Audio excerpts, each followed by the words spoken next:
Hey, what's going on, everybody? And thanks for joining us again. We are live, excited for another episode. Today's a crazy one for us.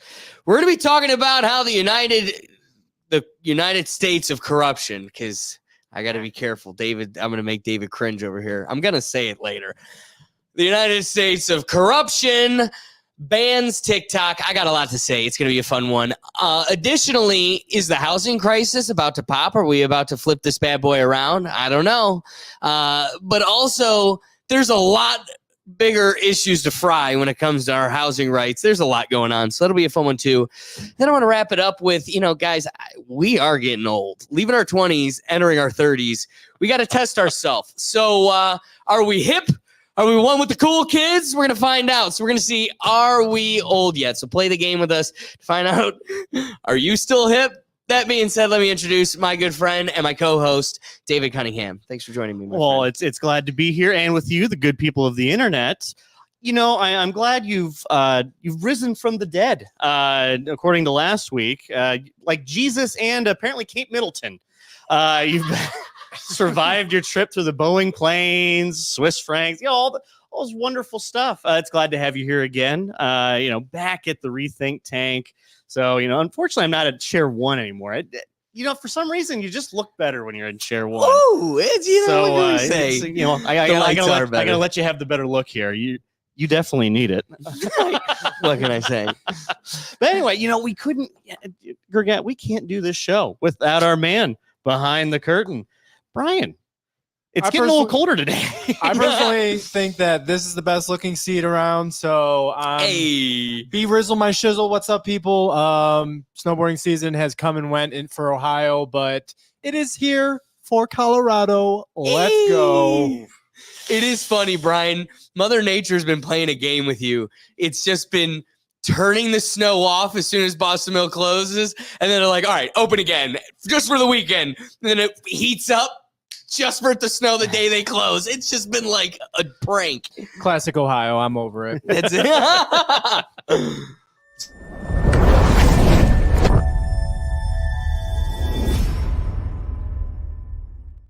That being said, in the wings, our good friend, guest in the peanut gallery today, because we got to agree, this place is a little bit naked without a Dougie. So that's true. When you don't have a Dougie, you got to be super thankful when Just Another Day TV joins us. Let me bring in our good friend Ricky. Glad to be here, fellas. Glad to be here. I'm excited because Ricky's been familiarized with some of these topics coming our way. He already knows what's coming, so it's going to be a fruitful one. Ooh, all right.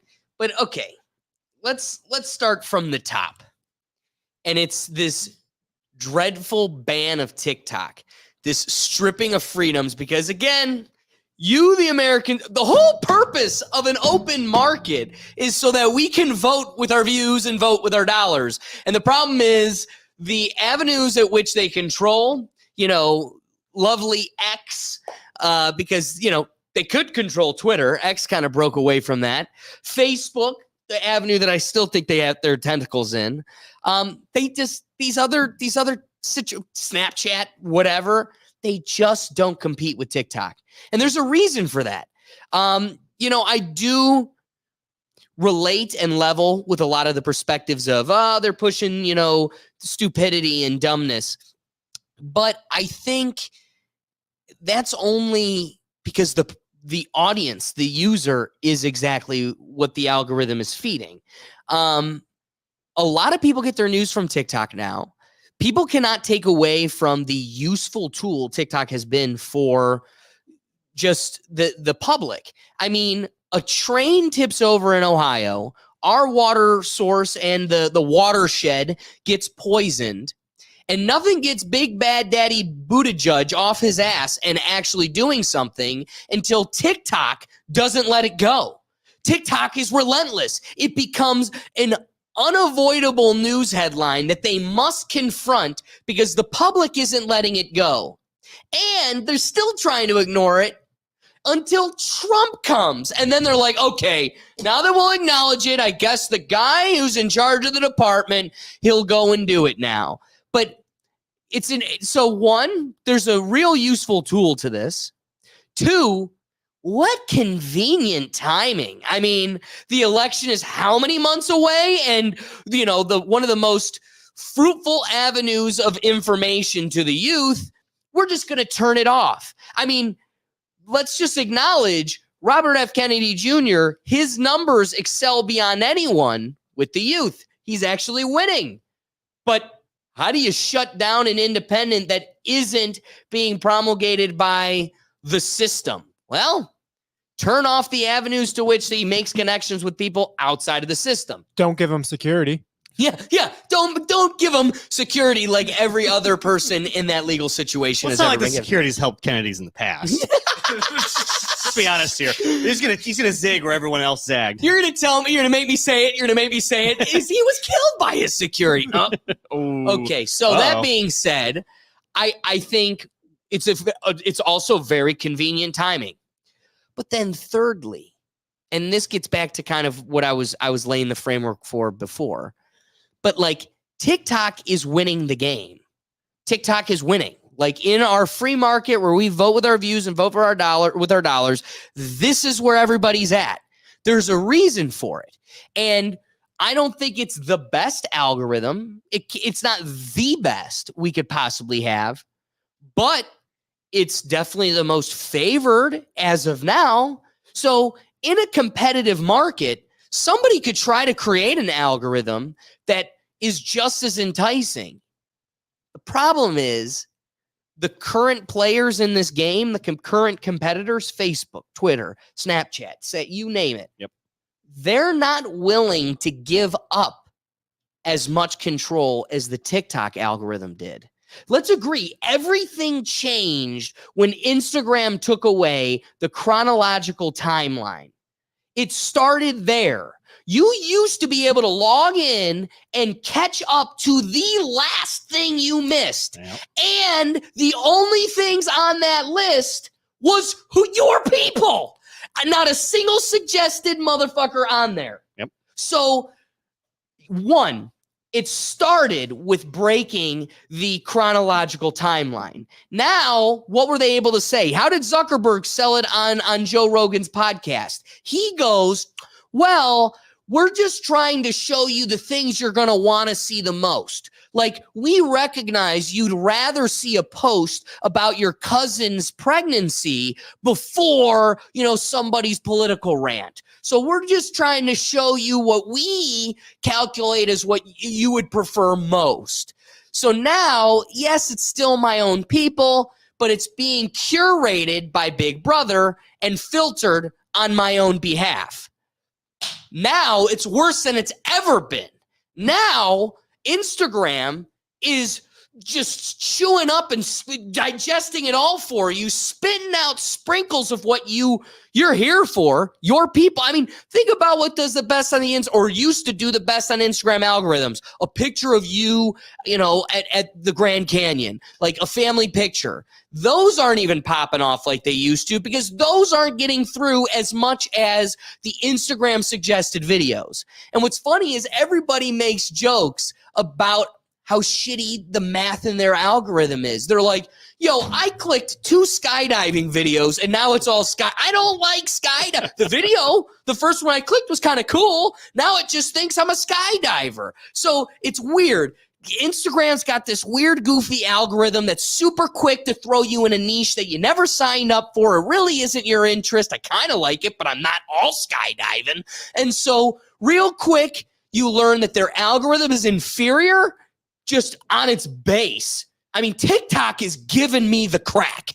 They're giving me what I want every time to the point where, shit, it's been 2-3 hours. Yep. Like, it's insane. Thank God we have our reactions channel, Brian, because I've now justified a true addiction. Well, I'm just researching videos for my show. But, truthfully, I'm crackhead addicted. So they also have a damn good algorithm. But most of all, and why it's so crack-like, is it's the least manipulated. They could be even less manipulated. And all the dangers these old heads are screaming on a congressional floor isn't totally inaccurate. But you want to look at them and go, then make something more competitive. Make something that's less intrusive, less manipulative, that's more enticing. They can't. They won't. Because at the cost of getting there, they have to give up their control. So instead, just delete the competitor. That's the antithesis to the American way.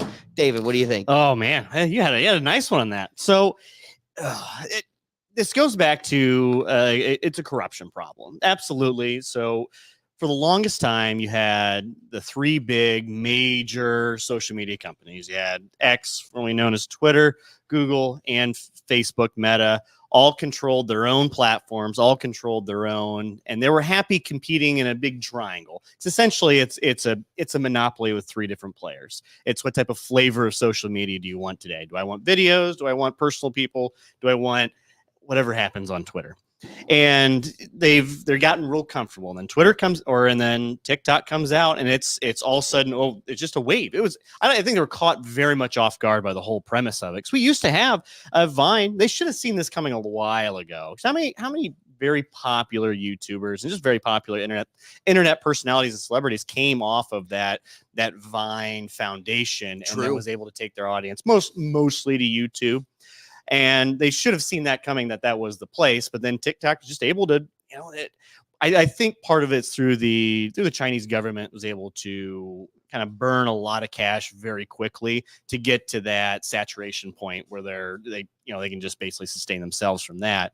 The one thing I will defend on the TikTok ban. Oh man, I'm like 99% against the TikTok ban or the deselling, because they got to divest from Chinese partners, is when there's a lot of companies that try to go to China. So I think Google famously tried to go to China and just couldn't work. Didn't happen. As the government was just anti any business that wasn't Chinese based. Very few American companies have been able to succeed. It's like Apple, Tesla, and maybe like 5 or 6 others, and mostly Hollywood films, really.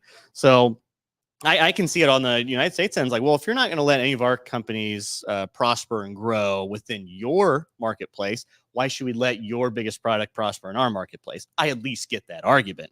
However, that's not what any of these politicians are saying about this whole thing. Nancy Pelosi, the tic-tac-toe. I'm glad we don't have a clip of that. It's almost as cringe as Pokemon Go to the Polls. That, if you remember that? Yes, I forgot.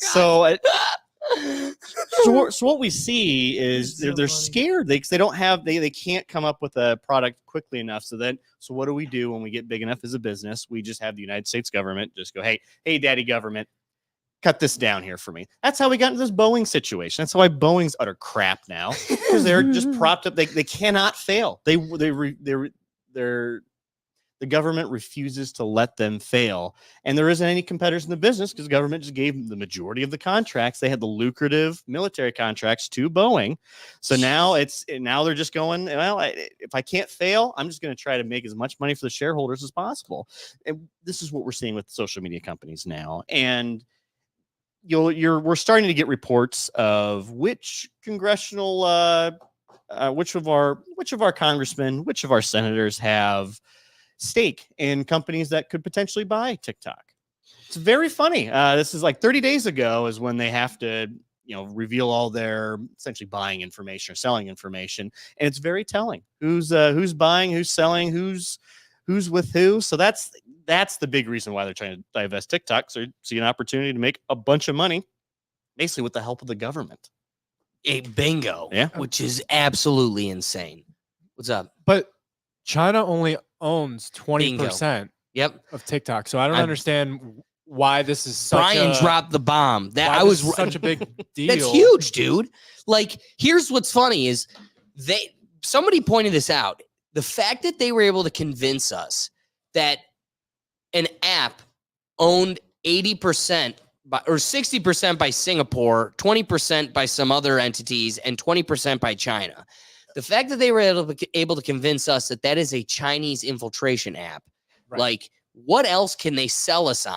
Fortunately for them making this financial move, like that's what this is, forcing a sale has now also forced the public to re-examine like the finances of TikTok. And now people are realizing like, oh no, this is like PolitiFact, which is the paid The paid fact wing of the check- Democratic Party. The paid fact checker for most social media resources even says exactly that. 60% is owned by ByteDance, which is from Singapore.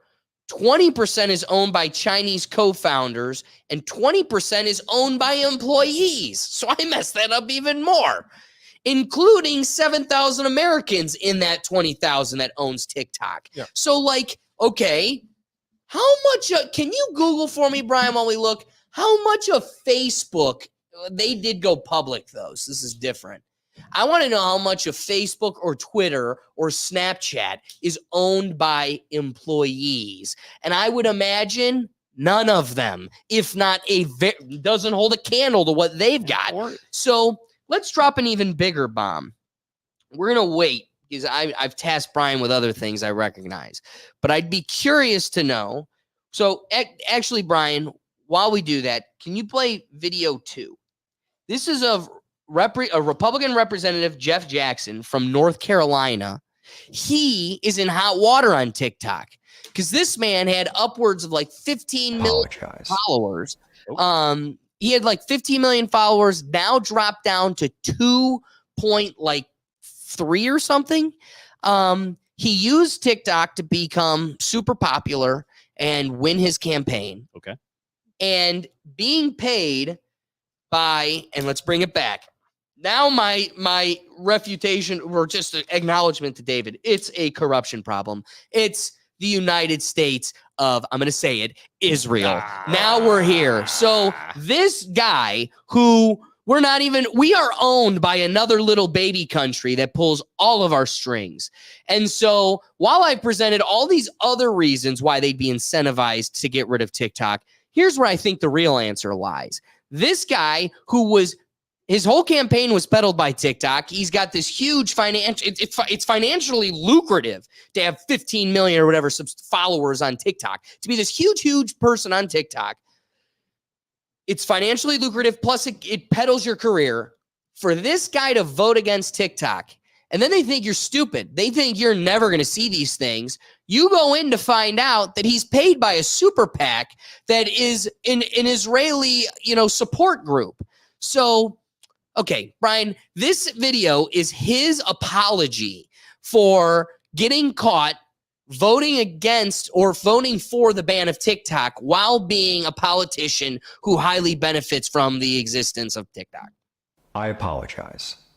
I did not handle this situation well from top to bottom, and that is why I have been completely roasted on this app over the last 48 hours. Yeah, buddy. And I get it. If I were in your shoes, I would probably feel the same way. I would see someone who used this app to build a following and then appears to have voted against it, and I would be upset.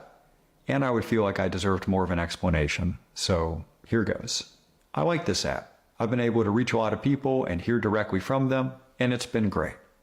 I'm also in Congress, and I've been a part of some briefings about this app that were genuinely alarming. When I was reading the bill, the part I agreed with was the part that tries to force a sale, because I figured this would just be a better app if we didn't have to worry about the stuff that comes with it being potentially controlled. It's only by an free for adversarial them, government. not for us. Yeah. The part I didn't like was the part that threatens a ban. Half the country is on this app. It has become a force for good in the lives of millions of people. So I weighed those two things, and the reason I voted for it was because I genuinely believe the chance of a ban is practically zero for a lot of reasons: financial, political, geopolitical. I just don't think there's any real chance of a ban. Chance of a I ban still is practically believe that. zero. But yet I went ahead and voted for the legislation that Would at least, do that at least exactly allows interesting. Interesting. But It's Now, almost idea like got he doesn't have faith in the gears of government. Yeah. that Or is balance just he wrong. got caught. On the as one well. hand, This is the I best have excuse that I information could about this I could app that come isn't up public. with right on here. On the It's- other, the language of the bill was going to upset millions of people. my thinking was I could reconcile those two things by just making a video that said, hey, here's the situation. There's at And least that was a total 2.3 disaster. million of you lemmings. really Well, how about we overestimated my release the ability text to of the do bill that. then? 'Cause I don't think that's Yes. true. I don't think that's fully ever been released. All right, we could get rid of this clown. I want to get to a bigger point that David raises, which is dope. The Patriot Why Act 2.0. is it okay? I can access like a live video immediately anywhere. We can access any content anywhere, anytime for free. My dude in the corner over there has any audio book at his fingertips, free through our government, right? We get this as Libby a app. public service.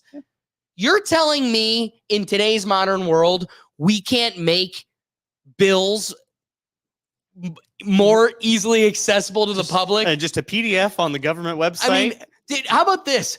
No matter what side of like a given bill that they're debating, no matter what side you're on, don't you love how the side, no matter what political party's on either side, the side that's against it, they always use the bill as a prop. They always come in, they go, punk, this 5,000 page who can read this? Who can read this? What are they sneaking through here? And you're like, yeah, but you did that 2 months ago, you crooked bastard. So I'm just saying, like, wouldn't it be beautiful if like those 5,000 pages could be, I don't know, released to the human hive? Exactly. And we, like the Redditors, you know, would all break down a section and be like, you need to come see section B. It's wild over here. Yeah. Or just, hey, I can highlight it and send it out. Oh, look at this. Crazy.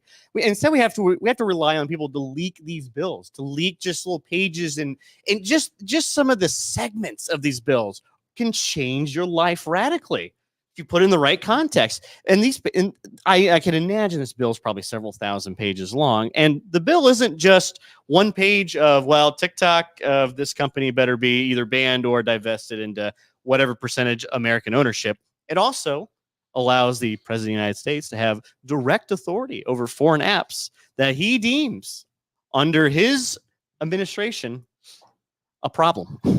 Yeah, right? So he can ban any foreign app, all of them. It just like I can snap my fingers. He can already do that with all sorts of different foreign. The president has a unilateral authority to really ban quite a few things that are imported into the country, whether that be whiskey, drugs, guns. They sound like bad things, but not like you should. This is why we have Congress, to be able to make these decisions. Hey, if Congress thinks we need to ban guns from China, okay. All right, that's why we elect these representatives to do these things. I didn't elect a president to also send people to war and at the same time, well, we're going to ban TikTok. That's not what I voted any president for. And especially the people who voted for Biden. It's like, well, I don't want him to ban TikTok. Right. He didn't. That was not a campaign promise he ran on. I'm going to ban TikTok. At least if he did that, it's like, well, the man is just he's doing what he promised. And yeah. So I want to build off of some of the other more provocative comments I made earlier. Brian, do you think you could go to video 3? Yes. Just real quick. I'm noticing a company that's just like popping up for Meta and Twitter, and just they got a bunch of like little shareholds of each one of these little. Oh, you're saying social like medias. the same companies are owning the same all of it? Huh? Convenient. Can and you take are a guess any of which them one? are any of them employees? No. No. So, but who is can it? you guess? Take a wild stab. McDonald's. I don't know. Vanguard. Yeah. I just picked something up. That's even worse. So yeah, video 3. oh yeah. Please. So here, can you pause it real quick? You want to tee up this video? Yeah. Here, start it over real quick. So this is the CEO of the Anti-Defamation League, Jonathan Greenball, or whatever it says on the screen. You could see it. I can't. That being said, this is a very interesting dialogue about this is a dialogue with constituents that were voting on this bill. And it's curious the perspective he presents, please. The issue in the United States' support for Israel is not left and right. It is young and old. So we really have a TikTok problem, a Gen Z problem, that our community needs to put the same brains that gave us Tagli, the same brains that gave us all these other amazing innovations, need to put our energy toward this, like, fast. Yeah. So again, we need to put all of our resources towards blocking this fast. So we learned that Jeff Jackson was paid off by them. What's interesting is, okay, like I said, I think there's a lot of reasons why they're against TikTok, but more than anything, there is a wave of support for the Palestinians on TikTok. So a rich war entity has a significant investment in shutting down the app that is stirring up dissent for the cause. Dissent. Because you're seeing it. I'm personally not on TikTok, but definitely you do see where the videos come from. It doesn't, it's Palestinians, Israelis, people that are within those countries showing real live footage of what's going on. And war's hell. It's not pretty, especially when it's maybe a little genocidal towards some people that don't exactly have a whole lot of means of fighting back.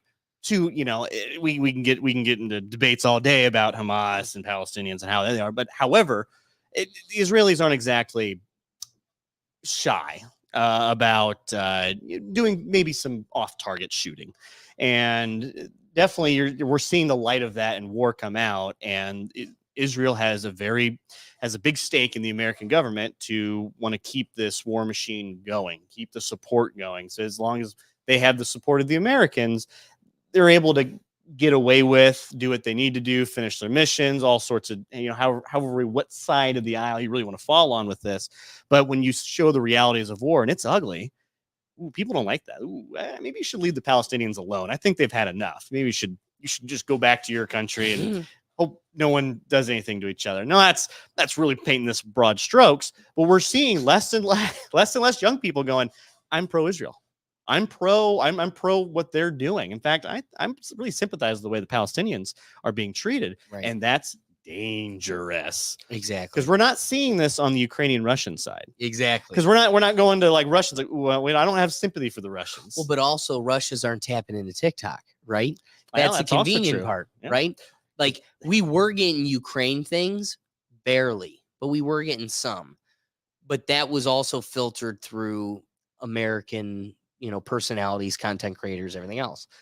There's none of that coming from Russia. So you don't have this polarization, whereas Israel and Palestine are both on TikTok. And so people are weighing both sides that they're seeing. And I think even more so than okay, so what they want to sell is that it's building all this anti-support, right?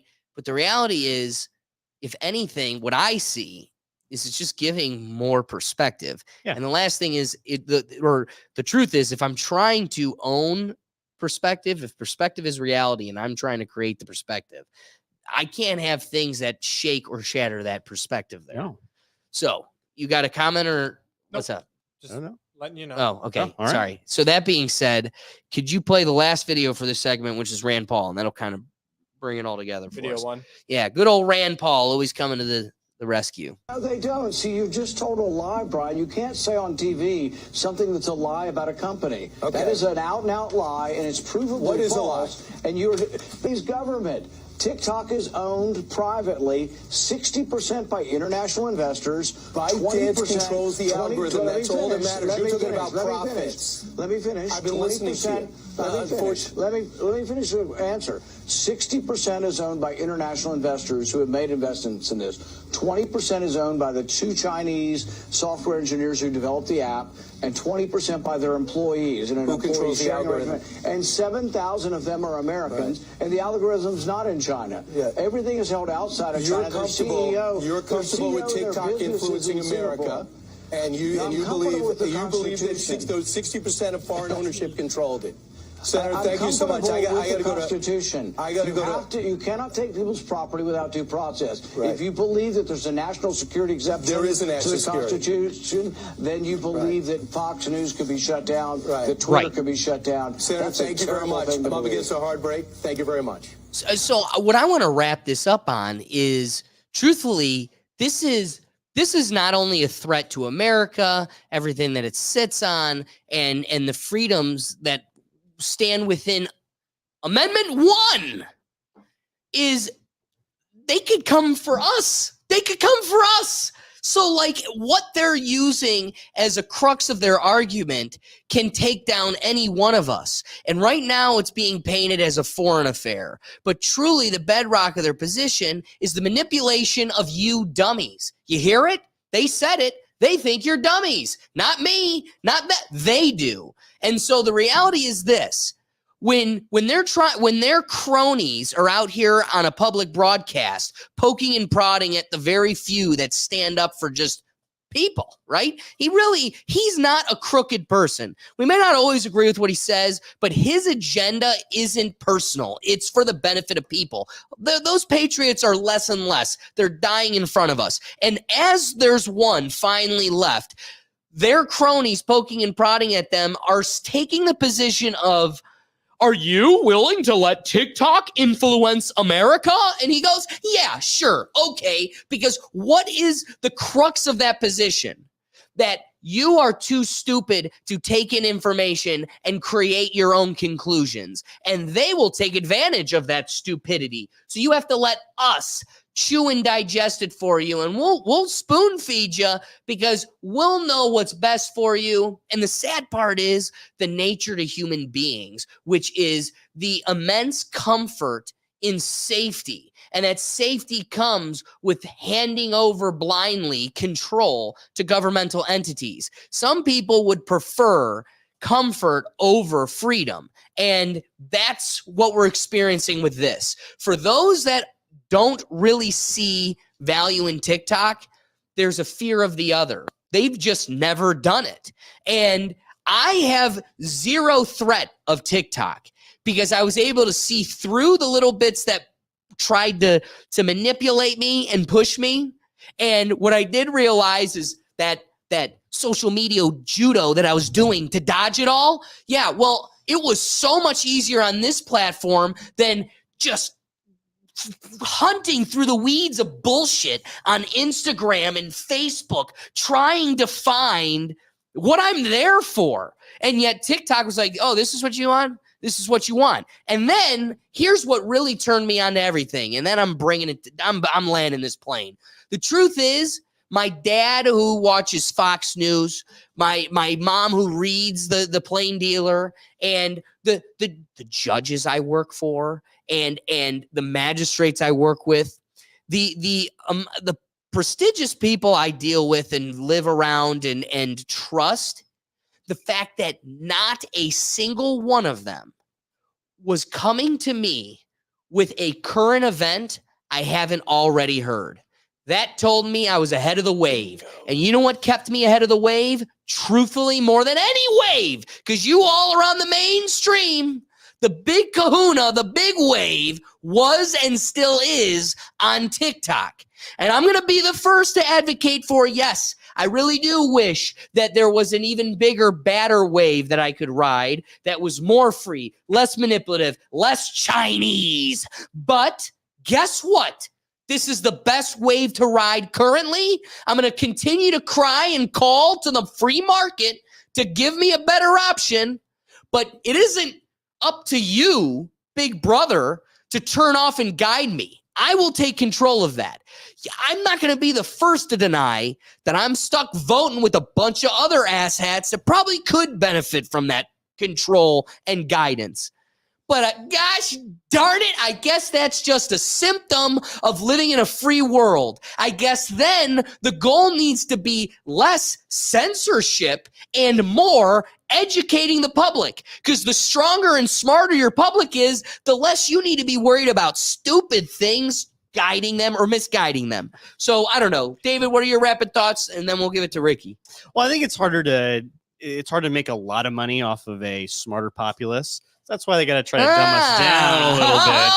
Oh! But here's where I keep coming to on this as well. Unlike other quote unquote controversial bills, this is all very one-sided. We're only hearing the one side of this, and it's all politicians, it's all big business type, big executive types who are against this. They see they went to the meetings, they see the national security, they know better. They know better than you or I that, hey, TikTok, this is some bad news here. Our country will crumble if we do not get rid of this. It's almost like a McCarthyism with this app. I'm not hearing on the streets or with my fellow peers, oh yeah, we need to ban TikTok. This is some bad news. I'm not hearing that. This isn't like abortion. This isn't even like an infrastructure bill where you get a couple sides of the two sides, figure out what maybe meet in the middle and see where this political aisle falls. This is all just coming from one side. Yeah. So you can tell, and if only your politicians are telling you this is bad, it's probably the exact opposite. So I love that. I hate this. I wish I could, I wish I could personally be a congressperson and be like, no, I'm not gonna vote. I'm not gonna vote for this. Did you know every congressperson in Ohio except for one voted to ban TikTok? Really? Yeah. And you want to guess the political party of said person? Democrat. Republican. Yay! I voted the other way just so if I was wrong, I wouldn't be disappointed. All right, Ricky, wrapping thought. What do you got for us, big man? Politics, man. I don't same news. It's just a different day.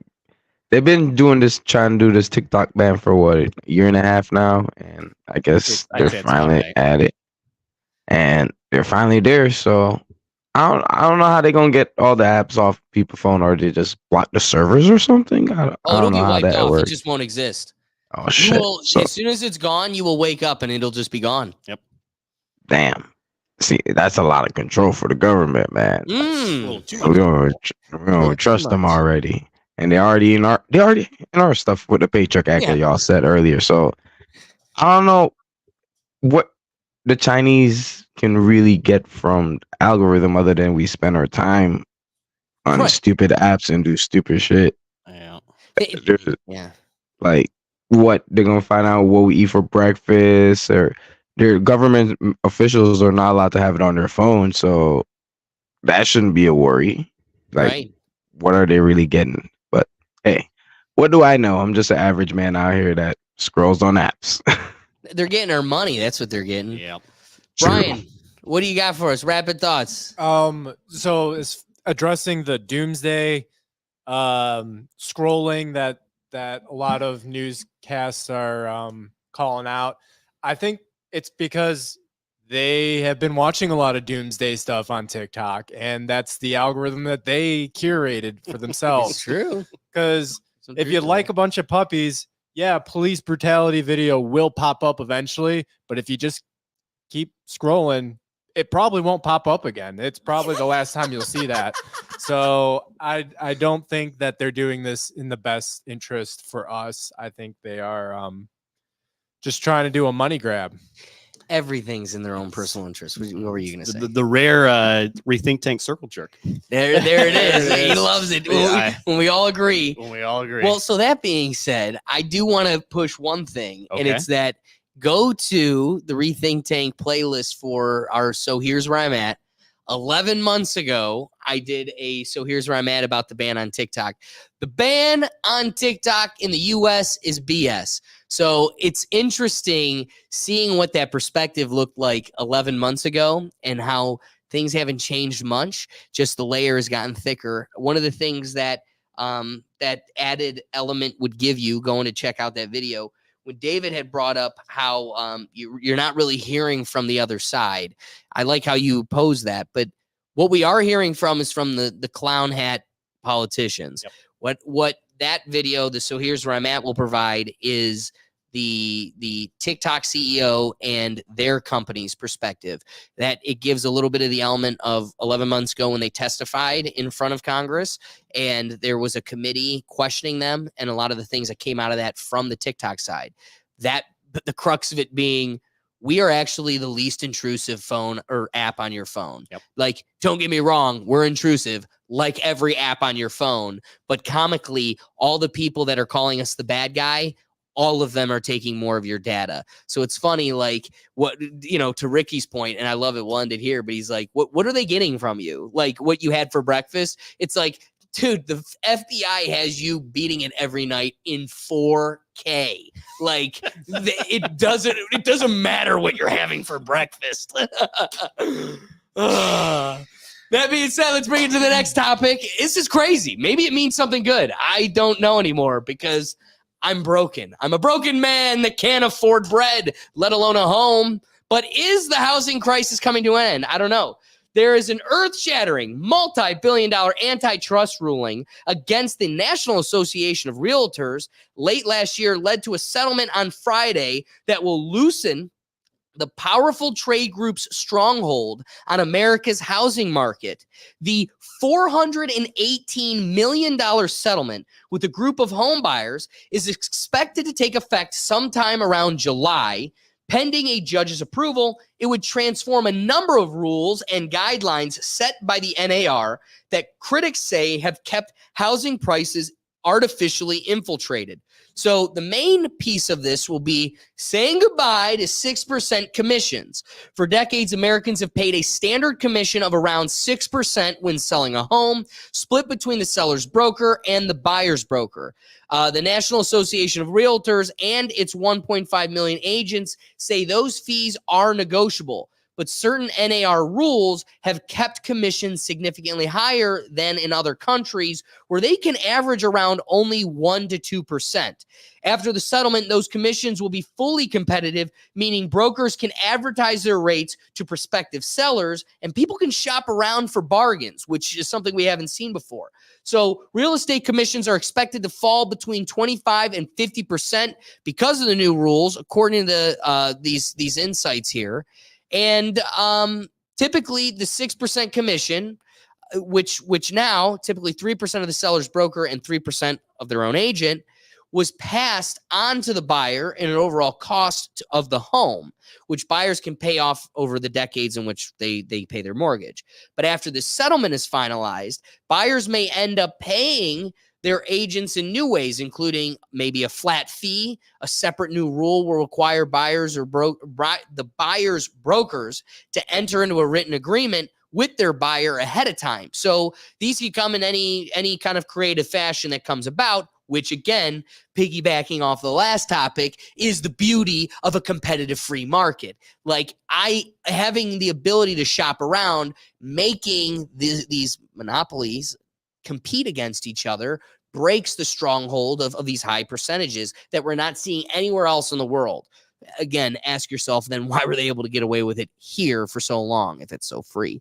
But it's also interesting that, the government, you can make the argument that the government is intruding in an association that should be free of their intervention. But again, this association has a complete monopoly because they're the ones that license realtors. So convenient. It's quite literally a stronghold. So before I proceed, what are your thoughts? So this is one of the few wins for the Biden administration. I think. Hold on. The administration as a whole is pretty aggressive about either not necessarily breaking up monopolies, but stopping monopolies from getting bigger. So when we're getting to a more condensed market environment, that just is never good for the consumer, and we're seeing that come into realization with housing prices. So do I necessarily think this specific ruling is going to radically shift things? No, but I think it's going to be a small step, a small domino to get this to tumble the rest. What also I find interesting too is when you see like the MLS listings that the realtor has access to with a part of that association, they're able to see which houses provide the bigger commissions for them. So there's a bit of, and I think if you go deeper into that topic too, it prevents the seller and the realtor from working together. Right.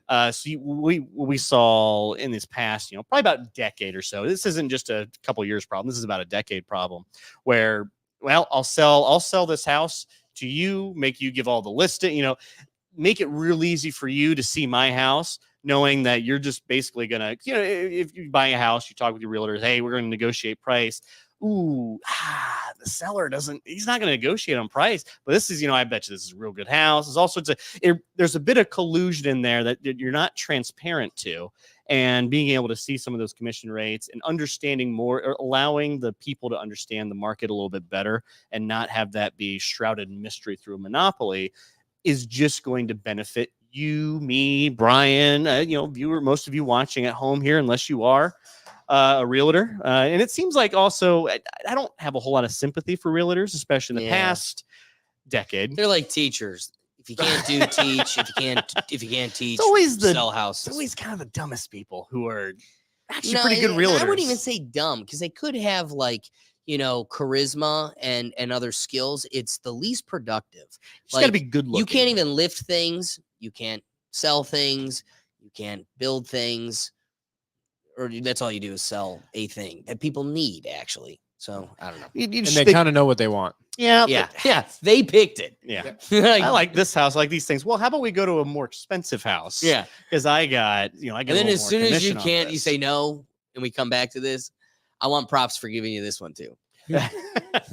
So there's a lot of collusion going on, and does that artificially keep the houses up? I think so. In like microeconomics, absolutely. Like a whole neighborhood have just about 10 or 15 people who own the majority of the properties, and they only work with 1 or 2 realtors. Oh yeah, that's keeping that neighborhood prices up. And but I don't think this is going to be the end all be all for housing prices. I think really the big thing, I think you might get to this, I think the zoning laws is going to be more so. It's what's going to help. Explain. No, I'm curious. So there is a bit of you're familiar with the term "not in my backyard." Yeah. So there's a lot of that going on, especially when you buy your first house. When you buy your first house, it's expensive. Houses are expensive. It's probably the most significant investment you make in your entire life. And with that, you don't want to lose money on, you spend $200,000, $300,000, $400,000 on a house. You pay into it. It's your baby. I don't want to lose money on it. I don't want this to depreciate. It's not like buying a car. I want this to make money constantly. And how does something like that make money? The less that's available means mine's more valuable just by existing. And they prevent. So if you ever be in some of these meetings, some of these will pop up in like your local town, if it even gets to that point. So you have a developer that sees a piece of land. I want to build high-rise apartments, high-density housing within that apartment. In order to, a lot of the way the zoning is written in most places, in most like desirable places, San Francisco, and not New York City, it's a little bit different, but like LA, let's even see like Columbus, Cincinnati is probably another good one too. If I want to make a new apartment building, I have to get approval from the township. Right. And I have to submit my plans, do all that for the township, and the town people get to vote on it. On the face of it, it's very good. It's like, oh yeah, I get a direct response to my community, but most people vote no for that.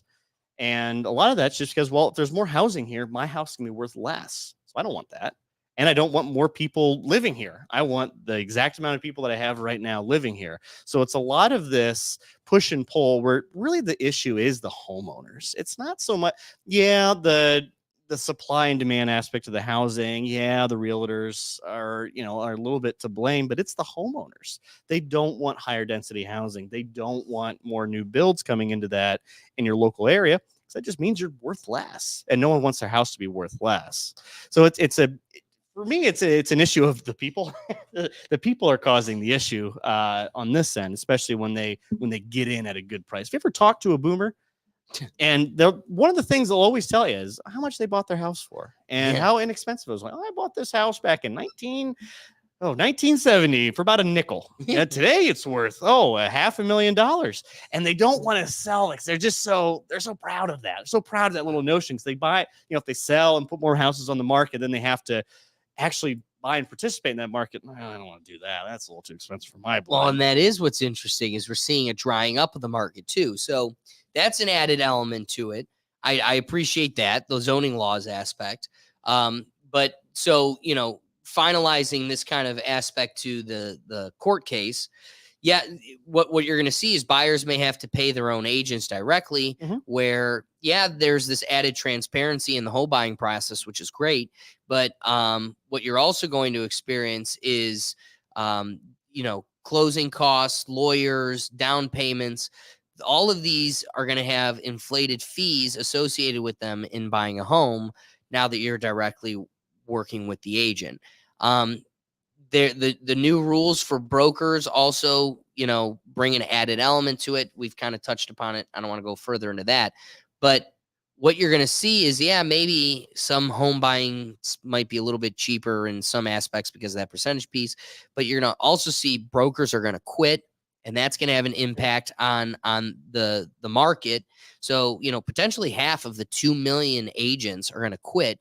And how will that impact kind of the market?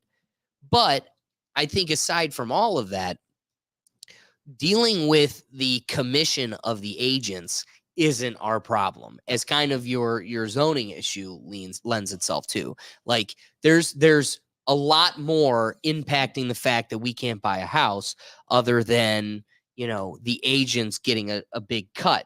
So my piece is coming for, there's going to be like a 30-year impact that clouds us and haunts us from what the Fed did to us. And so the Federal Reserve has a dual mandate: maximum employment and price stability. Yep. So when inflation began creeping up, eventually hitting a 4-decade high, the Fed took action. The Fed raised interest rates 11 times in less than 2 years. And as a result, mortgage rates skyrocketed.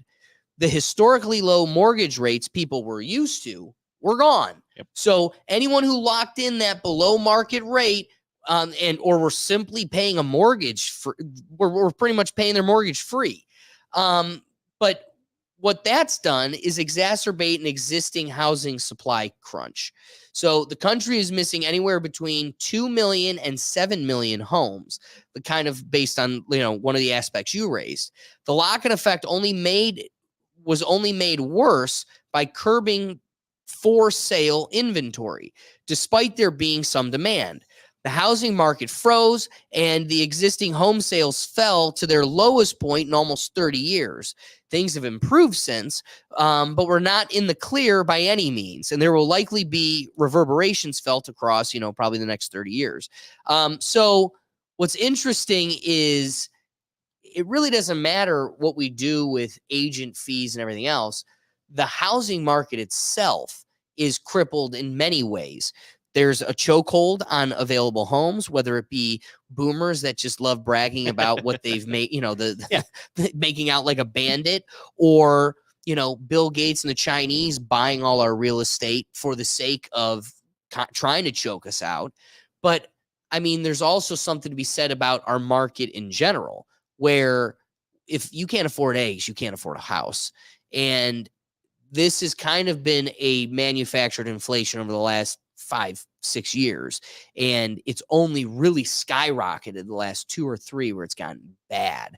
Did you notice, like, during this 2 years, the halfway election period, man, did gas prices get sweet. They didn't get as good as they were before Trump left, right? But they got close, so damn close compared to what we've been stuck with. It's like $2.50 for it was like juicy. Oof, something that used to be bullshit when Trump was president, and even prior to him with Obama. It was like, oh, that tastes so good because we've been in such a shitty spot for so long.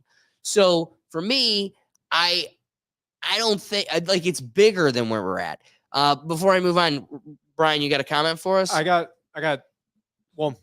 have an idea about, we can circle back to it. No, give it to us.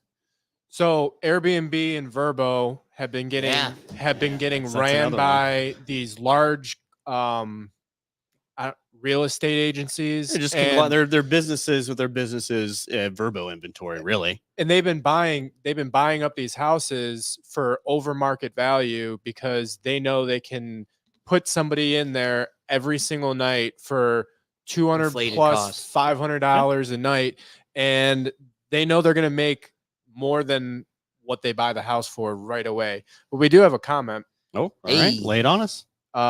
These new rules are a disaster. It kills small brokerages completely. Not good. Who'd that come from? Who did that come from? Kabaskas. Kabaskas. What? Huh? You All right. want to try to pronounce CBASKAUSKAS? Kabasket. Hey! No, so here's the thing. It's definitely not going to be good for brokers. And here at the Rethink Tank, we support everybody. And so we definitely feel your plights. But unfortunately, in the spirit of that, it's kind of a utilitarian world. And so we're just trying to maximize happiness for the most amount of people. And right now, I need out of a basement. So I feel you, but maybe you need to go in a basement so I get out. And I'm not trying to do the dog eat dog world. Like, I think we all should be out of basements, but ish is not affordable. Something needs to happen. Well, they were propped up. They were propped up by the monopoly of them. They weren't propped up by it wasn't the market that told them I want this. They were an entity that was just too big to negotiate, or it was bigger than negotiating. So they just ran roughshot. And yeah, it was nice when you had it. It was nice to be, I'm sure, being a realtor during 2020 to 2019 to about 2022. Oh, it must have been real good. Oh, yeah. You're selling, you don't even have to show a house. People are buying it on the spot, cash, money's flowing. Wait, how good was it to be a realtor in 2006? This ain't your first go around, buddy. You've cracked this bee once before. And it was, listen to Tim Dillon.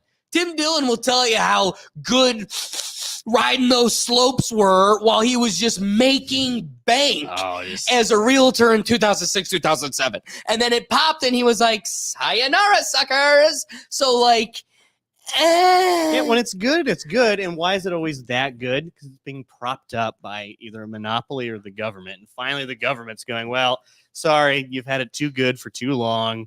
You need to actually start competing like everybody. Well, not everybody else, and especially not Google, Facebook, or X, but you need to start competing like normal people. we thought their complaints were going to go away. They didn't. So sorry. We have another comment. Kabiscus! Yes. Don't Oh, forget to another comment Kabiscus. so we can get your perspective involved in the Rethink Tank. Yeah. Thanks, Kabiscus. Instead of dealing with a family brokerage that spends time to get you what you need, you will deal with large, uncaring corporations. Good luck. See, but I don't think that's disagree. always. Yeah, I don't think that's always Because true. I think the bill itself just said I can go right to you. I don't have to go to right now. It's being like the only benefit to going to a giant corporation, because I'm stuck paying 6% to you and, family friendly home guy. And I'm stuck paying 6% at the big corporation. The nice part is if I'm paying that big wig bucks, I'm getting all of the resources, I don't know, like 20 interns, a whole floor of researchers and contract writers, attorneys. Something's real juicy about all the resources available to the thing I'm getting for the same cost. But how do you compete in a market with something so big and juicy like that?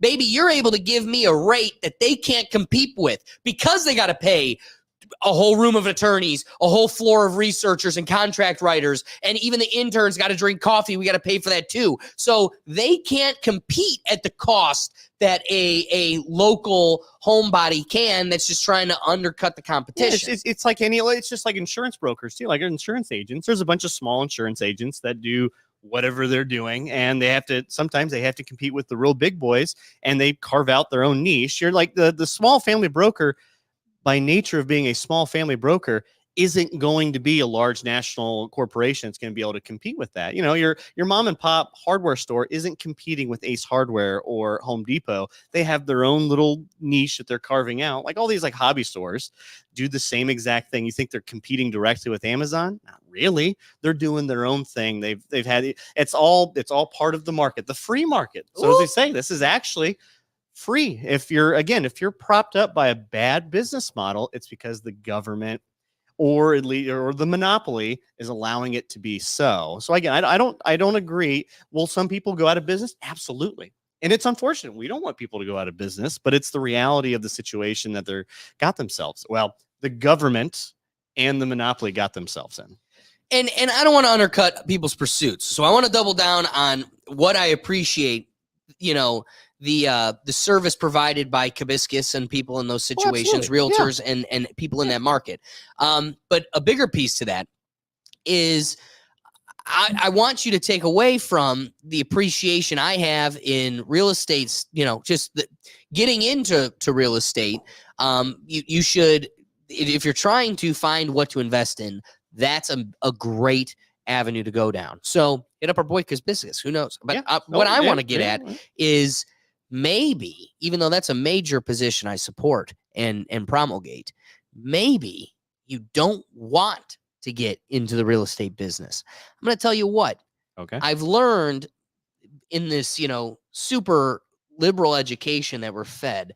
In law school, there is a major favoritism towards tenants in property law. Yep. As somebody who is in the business of landlords, right? As I've grown up with a father that has tenants in a corporate setting or a commercial setting. It's not far from corporate. It's a guy in an office in his home, but in a commercial setting, the law leans heavily towards tenants in a crazy way. And so, okay, we talked about how there's this court case that's going to have a lot of trickle down impact.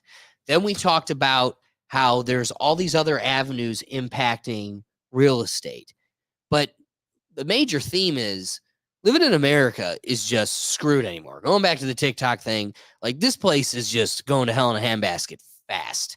And one of the most crippling dockets we see at the court is the eviction docket. It is gut-wrenching. Like the amount of people that are just spoon-fed free things get to literally log into court from their bed at noon and they're barely clothed and they're looking at you like, what do you mean I can't have a house for free? And then you're like, what the hell did I wake up at 6 today? Like, why? What am I doing wrong? This cat's got to figure it out. Smoking bongs and playing Fortnite, and you get to just log in from your couch, and it takes 6 months to evict. It becomes this whole process. It's gut-wrenching. The whole world is stacked against real estate owners. I mean, think about the fact that there was an eviction stay for years, one that's still going on in California, where landlords still had to pay real estate tax, but these clowns get to just squat for free. So I want to introduce a big case that cracked this week, and it's got the whole internet. It's got everybody stirring. This is wild. Squatters have taken over this lady's $1 million home in Brooklyn, New York, and the police will not evict them. There is a dude in there that claims to have a lease, but nobody's seen it. It doesn't exist. He says he signed a lease. There's 2 other people in that building. What happens is the guy that claims to have a lease and has been protected there, he stepped away from the property. He left. So the police were able to evict the 2 people in there because they haven't been there the 30 days to get squatters' rights. But the first guy did. So they evict those 2. The cops throw those 2 out. The lady then quickly changes the locks, gets her property back. Not even 15 minutes later, the guy with squatters' rights comes back and then forces the police to arrest her because she unjustly evicted him. So roll the tape. This is going to blow your mind. Trying to steal my house. Yes, you are. How about that? A squatter standoff. A property owner confronts a group of people she says moved into her $1 million home in Queens. And our cameras were rolling as dozens of officers showed up. Several people were taken away in handcuffs, and one of those arrested may surprise you. Investigative reporter Dan Krauth joins us now with more on what happened. Tell us, Dan. Well, this is a very big growing problem. I received dozens of tips from viewers about this in just the past week. I went to do what I thought was going to be a routine interview. Instead, we capture what police and property owners are dealing with on a daily basis. I have video of you. Who are these people? Situation. Yeah, but they're house, man. No. To understand how this day ended, We need the police right away. with multiple 911 calls and arrests, we have to start at the beginning. Adele, the hardest question is how do you say your name? We met Adele Andaloro outside the home her parents left her in Flushing, Queens. She's in the process of selling it. No, he locked it. But she's been locked out. She claims squatters moved in on February 6th and refused to leave. What's it like being here knowing you can't go inside of your own home? It's enraging. It really is. In New York, squatters have rights after 30 days. By the time that someone does their investigation and they do their work and their job, we'll be well over the 30 days, and this man will have stolen my home. And now she's back. Just after wrapping up our interview, a woman showed up. What are you doing in the house? Are you renting this house? Why are you here? She unlocked the front door, saw our cameras, and took off. It's open. Let's go in the house. It's open. Adele and her daughter, with the property deed in hand, went inside. This is my furniture. These are my curtains. She didn't just find her belongings inside. There's a man sleeping right there. Get out of my house. She found 2 men. How long have you lived here? I moved in about 2 days ago. They've called the police on me, and I've called the locksmith. I didn't come in illegally. The door was open. Police started interviewing neighbors and looking for documents. Do you have something that shows that you've been here for more than 30 days? They took the man who told me he had been renting for 2 days out in handcuffs They got one out.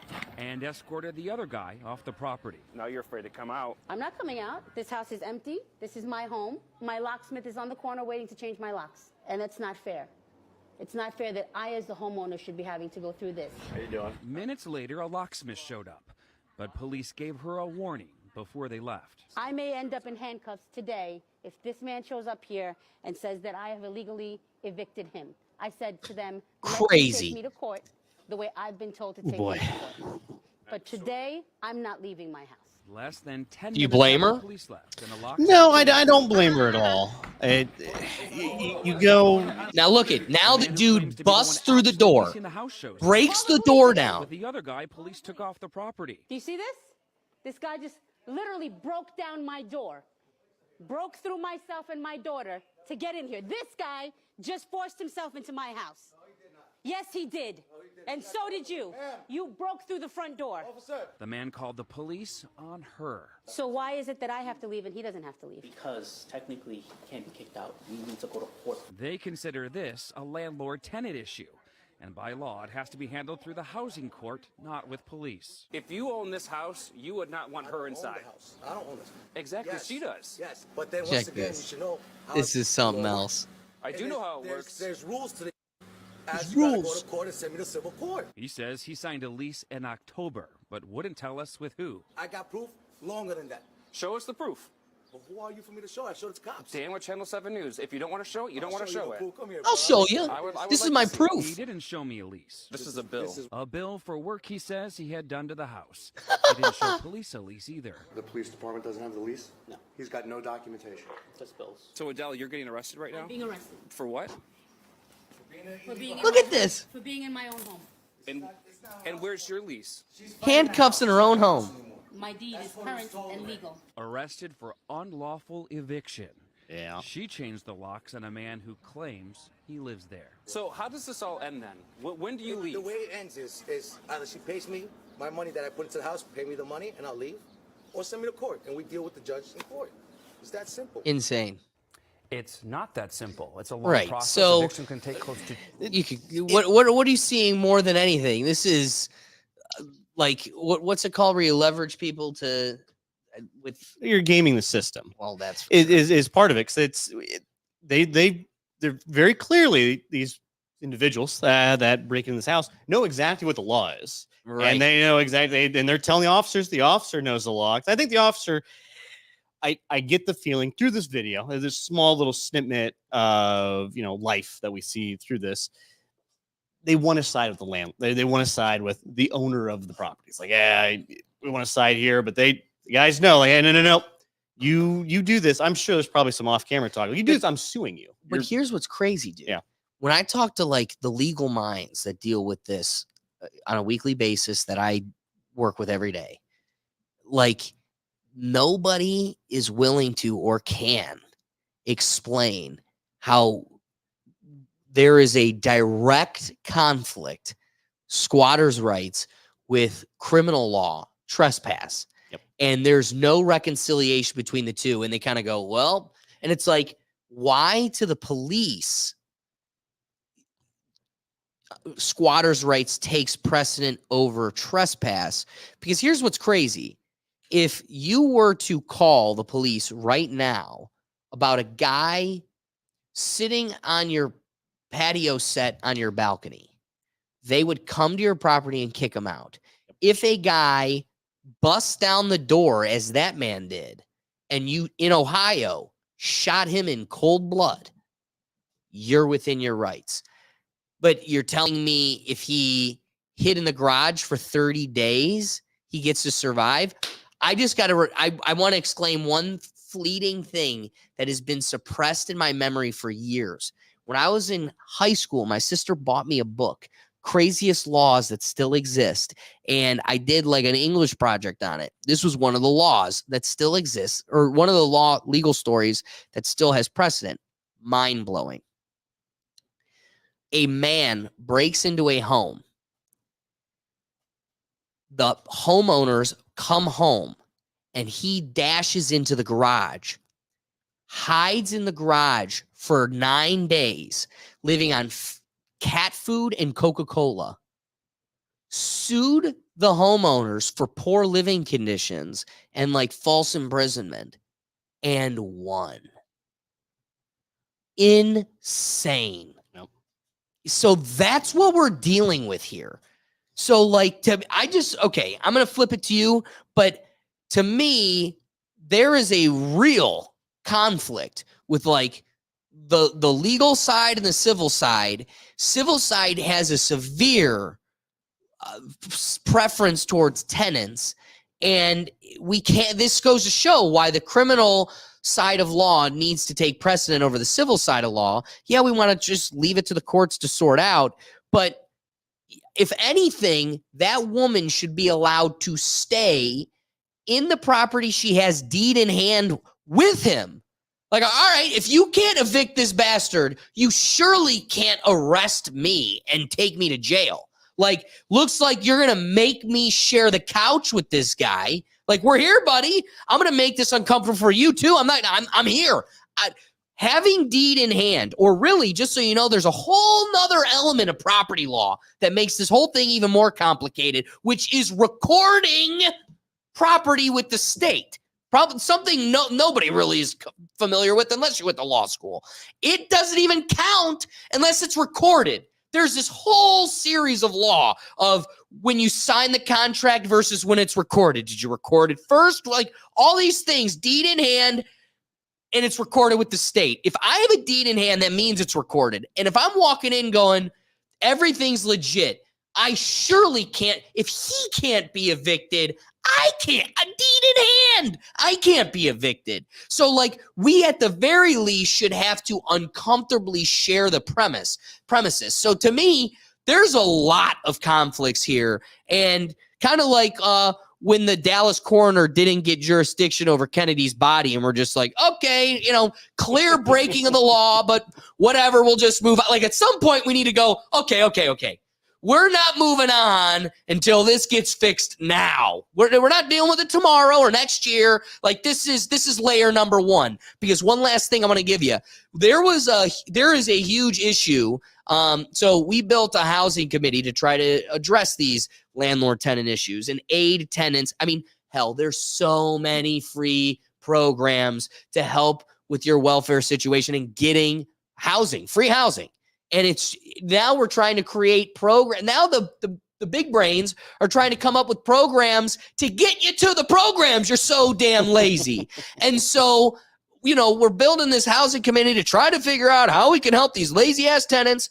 And one of the things that came out in the housing committee is a scam that's breaching the nation and locally a problem, but also all across the country is because of squatters' rights. Another element is people are putting addresses on Craigslist for rent. They'll take the first and last month's rent. That person has a lease now and receipts to show they paid.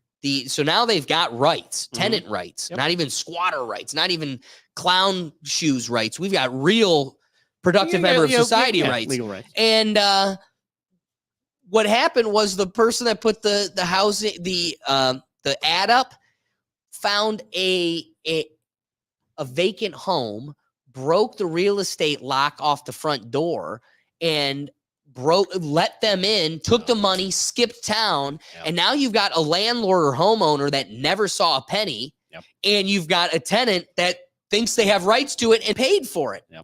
Similarly, just another last story. We were in Switzerland. That's why I wasn't here the last week. I was in Switzerland. Allegedly. We're sitting there, and the house phone goes beep, beep, and then it just stopped. And we all kind of just looked at each other like, okay, whatever. Go on. And then it just is ringing now. Beep, beep, beep, beep, beep, beep, beep, beep, beep. So our buddy Chuck goes to the phone. He goes, hello? Yeah, I don't know what to tell you, buddy, but we're here. And I'm like, whoa, what's going on? Like, what are you doing? So come to find out, these people from Texas booked our place through bookings.com. We called our Airbnb landlord lady and we're like, hey, we've got this situation. She's like, oh, I'm so sorry to hear that for that guy. We actually had this happen a couple times over the last 2 months. Somebody has been taking our photos, our information, and everything off the Airbnb ad, created a bookings.com ad, and some dude from Texas traveled to the other side of the world, climbed 1,000,000 steps. Let me tell you, those steps were freaking crazy with skis and your luggage. And he made it all the way to the top to come to find out that, yeah, buddy, you made it to Switzerland. You got nowhere to stay tonight. And now she's like, your beef is with bookings.com. But then she was telling us how she learned that bookings.com plays this like game of, hey, it's not us, and so you never get your money back. And so what's the takeaway? Don't go to a place, especially on the other side of this floating rock, unless other people have already experienced it. Like, look for reviews. And if you got enough reviews, then maybe consider it. But so there's a lot of these different games going on. But getting back to the squatters' rights, all of that being said, the fact that you're saying all I got to do is camp out, hide out for 30 days, and now I'm unevictable. I'm the law doesn't touch me until a civil court, not a criminal court, until a civil court touches me. I don't know. What are your thoughts? This is just the law working against itself. So we have a couple different factions here. Especially, I'm going to keep using this video. It's a pretty good example of it because this is an extreme case of just the worst possible outcome for everyone involved. So the people, the squatters, know exactly how the law works and goes, no, I've been here. I have some quasi proof that will hold up just enough in court. So that way, if they do get kicks, they're trying to get evicted by somebody so they can sue. And then now no one wants to deal with the lawsuit. The officers don't want to deal with the lawsuit. So because the officers, they know the law. They know what's going on. If they evict him and he's got just enough evidence, like, fuck, the court's gonna just put me through the ringer here if I do this. And I think there is in certain precincts, I probably in Queens, there's a judge that's very sympathetic towards squatters. And there's probably we could all probably hear 10 different stories about someone that got wrongfully evicted or such. And I think he's trying to protect that. But these people they're playing on that type of heartstrings. And you have the landlord, like, by law cannot just evict people without going through the court. So even if they break in, even if they do that, because they just have that just little shred of evidence, that's where the law, because the law, I would say, is very black and white. When people, in order to get arrested, you got to know what you're getting arrested for. And in order to get in trouble for something, you got to know what you're getting in trouble for. So that aspect's very black and white. That's where the court systems come into play, is they make all that kind of that gray area. They kind of gray it up and then decide one way or another. But this is, again, an extreme case of everyone knows what part of the law they need to leverage to get what they want. And this is just an example of how each of these sections, it's like a rock, paper, scissors game until she goes to civil court. And then the civil court, it just takes time. So they get to live there because she's tried the cops thing. But it's when criminals know the law just a little bit too well, that's when we get into problems like this. I think your average, your homeless person that's going to walk into your garage and just sit there for 30 days, I think you can remove them fairly quickly. Somebody like this, they've done this before. They know the ins and outs. It's like when you go to the DMV and you fail enough times, you know exactly what you need to do to get through that process real quick. These guys have done this before, so they're pros at it. I definitely agree with that explanation. I don't think it's less. I think it's more plentiful than you're willing to give it credit. I don't think it's an extreme case in that it's less likely that like this is. I think it's extreme as in like it takes a lot to accomplish that, but also I think you'd be surprised how many people are willing to put their efforts more into that than an actual job. Oh yeah. Like I want to lean on a meme that you had sent me recently, which was like, just remember, like a crackhead found a way to get their crack today. So there's like no excuse for like why you can't get your bread. So like, you know, if that's a sentiment, I thought that was pretty funny. I'm glad you funny enjoyed that. and it's true. So I want to emphasize that like in a community, like Brecksville is not our eviction. Just so you know, if you wanted to evict somebody in Brecksville, you would go to the Garfield Heights court. But guess what? There are 0 Brecksville evictions. It's the same like 2 address, you know, it's the same cities with a whole different slew of addresses that are doing our whole docket. And one of the things you learn is that like you talk to these teachers and a thing they experience is like it's heartbreaking. A kid is not in our classroom more than 3 months because these parents know pay the first month's rent and then it takes them 3 months to evict me. So like there is a professional system, like again, expungements and seals. Like we really shouldn't be doing that. That's the whole purpose of a record. Like it's gross that we do it on crimes, but it really isn't good that you do it on evictions either. Like the whole purpose of an eviction record is so that a landlord knows what the hell they're getting in that they're dealing with. And if you need to wipe that record because they're measuring you on it, then maybe it's a good indicator in what they're dealing with. And that's why they use it to measure you. So I'm just saying I don't think it's an extreme because everybody knows how a lot of everybody's getting by. Like they're finding a way to feed themselves. They're finding a way to get their crack today. So like a lot of people would be it's a common narrative that like if their efforts were spent for good just as much as it was for bad, they'd be just as well off, if not better off.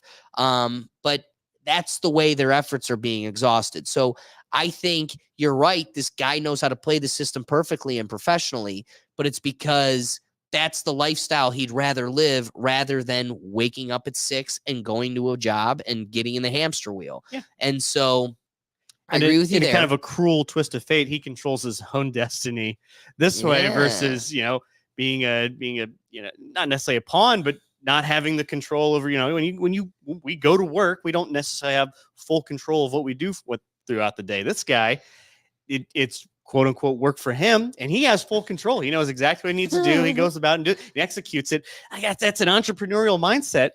Put that energy to something else. It'd be great. I think we both agree on this. You spend so much time. I can't imagine this is comfortable for anybody. Like, oh, I got camera crews in my face. I got to get yelled at. I got to deal with police all the time. I can't imagine that's comfortable, but I think you get desensitized to it after a while. He's like first couple times. It's like what we're seeing with the Kia boys. After that first Kia, it becomes a lot easier to steal, and that's why we see most of the Kia boys are repeat offenders. Right, the adrenaline just fades. Yeah, and it's just easier to do it because you've been through the system. Like, well, I wasn't that bad. I just got arrested for a day. The judge, you let me go.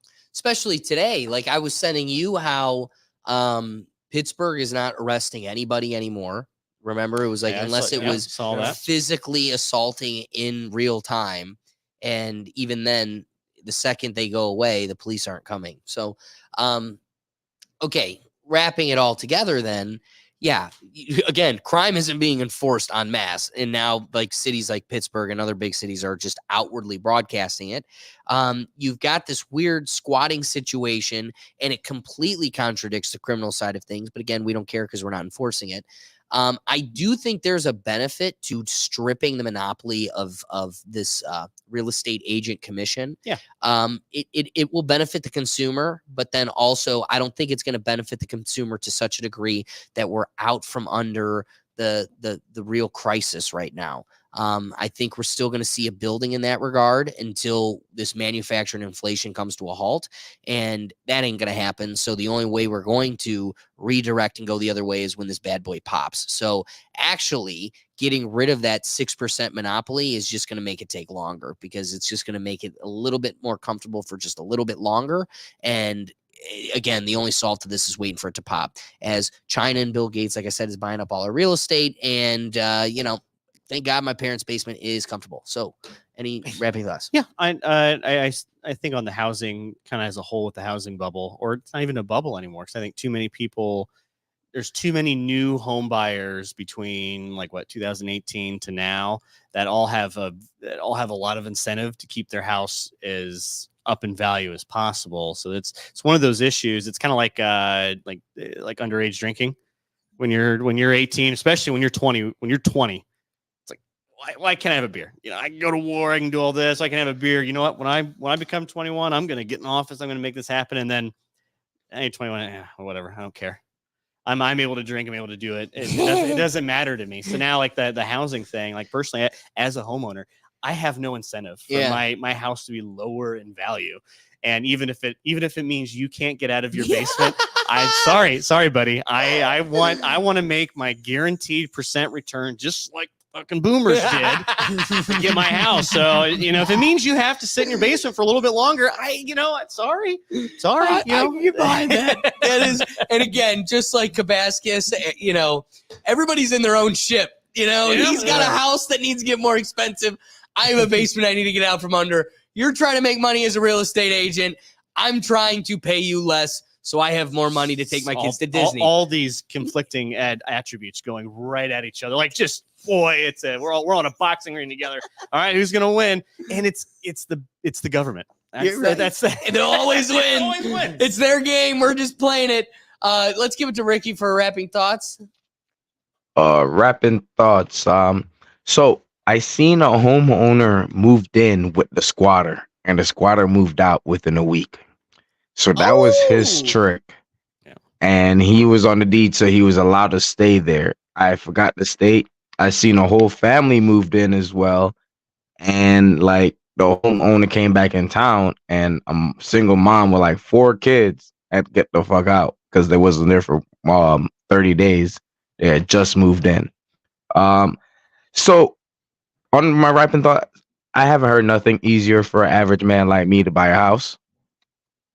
I haven't heard nothing past, or there's ways, but I haven't heard. They're not showing me or telling me they're saying they're cutting off the 6% commissions. Also the Pittsburgh thing, bro, is crazy. 27 cops a night, bro. No emergency calls. Your call, it goes to an automatic report, and that is like Gotham City now. Pittsburgh is officially Gotham City. They did film The Dark Knight there. It's crazy.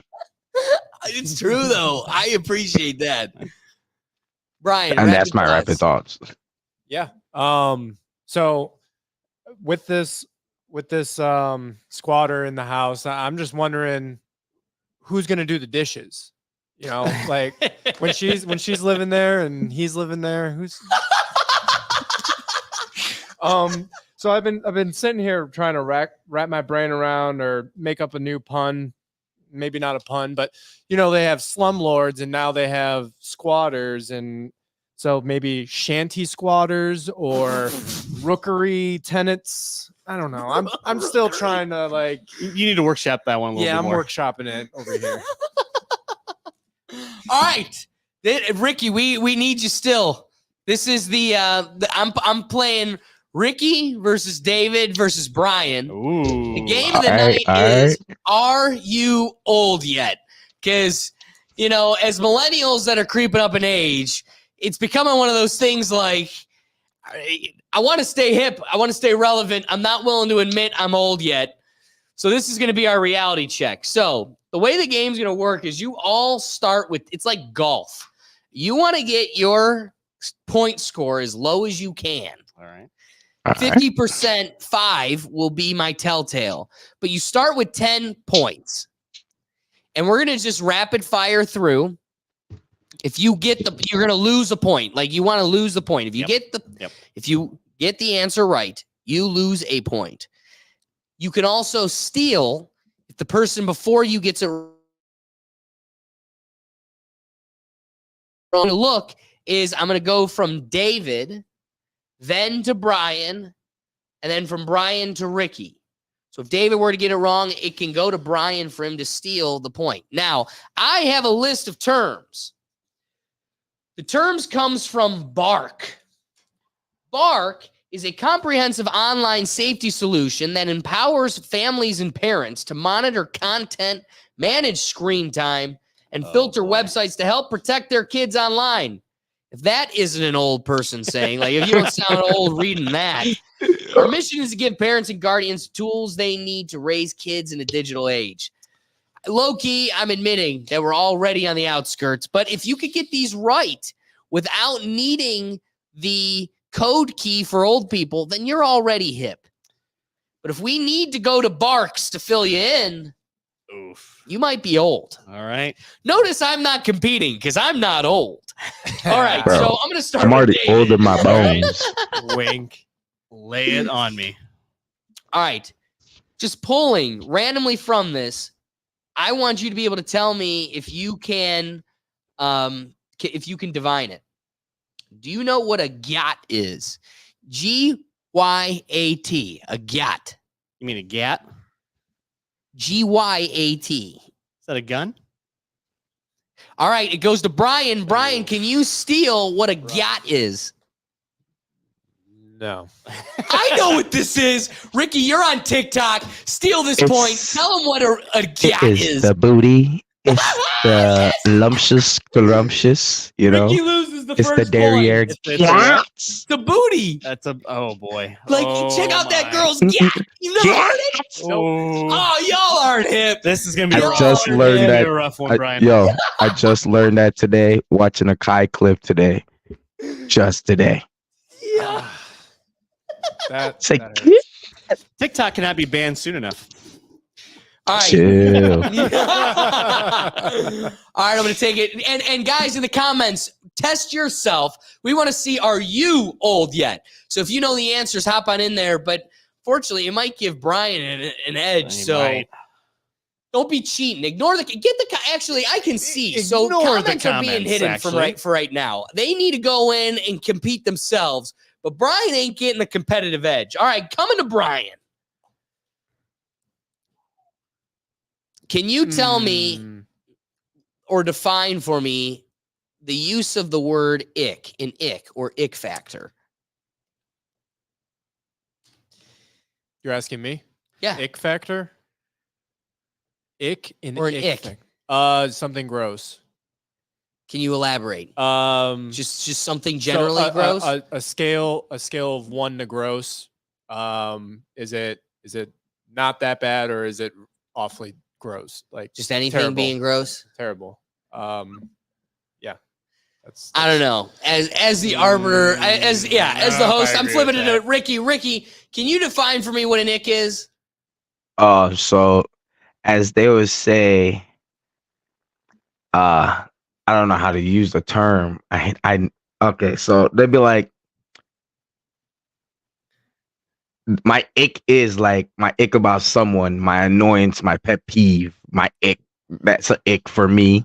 Yes. Or they also So use it isn't like right. And the added element that makes it different is that it has to do with like an attraction towards. Yep. It's like an attraction towards a person or object. that's- Anti-attraction. Right. Anti-attraction. It's right. But it has to do with that relationship. Man, Ricky, we should have known that, you know. I'm only old in the bones, bro. I feel it in the bones. That's it.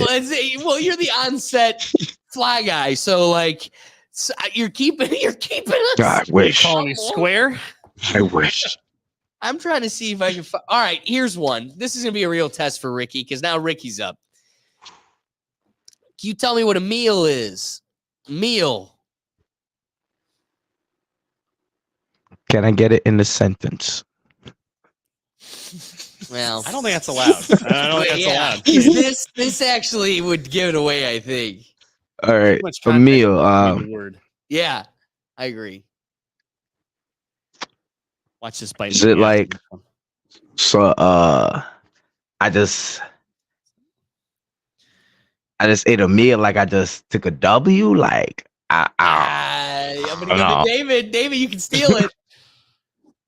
oh, probably something sexual, isn't it? It's like it's something sexual. It's. Am I? Is that what you're gonna go with? Yeah, Is that your bring it answer? back around. Bring it back around. Oh man, it's like a. Say what you're gonna say. Hey, you're like, you're with the woman. Say, I just had a meal with the woman. Ooh. Oh man.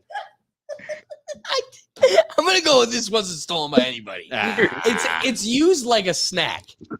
Like Yes. he's a snack. Whoa! I would have It's a gotten it. meal. I Whoa, would've gotten it. You Thank would have you. gotten it? Yeah, I said she looks good. Yeah, I I'll was give it. thinking money. Get to the meal. Wait. You get to tell you. We have you 4 comments. All right, read them. Where are the I comments? don't know. The comments can go. Oh, you can read them now, so you can't cheat. Yeah, you cheater. that's why I'm I'm prefacing. just kidding. Ick is for partners, I think. Something that turns you off. It's like a red flag light. Money. All right, this is a good one. Wait, Did we I'm go down with you 2, all yet? right? No, that was Ricky. That was Ricky. meal. I'm All right. I'm back up. All right, this is an easy one. The hip kids on TikTok know this one. You define for me Riz, and it's charisma. Yeah, Yeah. you got to hear the charisma. Yeah. All right, especially with hitting on the ladies. All right, so everybody's down. Everybody's give 'em the got 1 easy point ones. down. Ricky's got 2 down. What's up, Ricky? Why you gotta give me the easy ones? You know, because I didn't have much faith in his white ass, but he got it. All right, going to Brian. Yes, sir. Slaps. Something that is awesome, that is delicious, that is great. It slaps. Yeah. That's a victory. Fucks with it. That's pretty spot on. Some of these are so funny, like WAP. Like a WAP. I mean, WAP. Oh yeah. WAP. WAP. What's a trap phone? And why is it on this list? Oh, that's for me? Yeah. That's easy, bro. That's your banger. That's your phone that you get all your calls from to make moves. You feel me? You gotta go to the suburbs, drop off a quarter. You gotta go to the hood, go get him some crack. That's your trap phone, bro. That's It's your easy. trap phone. It's what you don't want the feds to get. So usually they keep it in a flip phone form, no internet. He's right. Okay, I'm not going to quiz this one, but I'm going to throw it to the group. Can anybody tell me what a HEAF is? HEAF. And again, you ask yourself, why is it on this list? I've heard it before. I don't know what it is though. HEAF. Ricky, you know what a HEAF is? Never heard it, but is it a High heifer? expectation Asian father. Oh wow, Oh, wow. wow, It's just a yeah. stereotype. I don't know if I Yeah, want to be hip. Wow. All right. Who just went? Ricky just went? Ricky. I'm next. Can you tell me what a school bus is? School bus.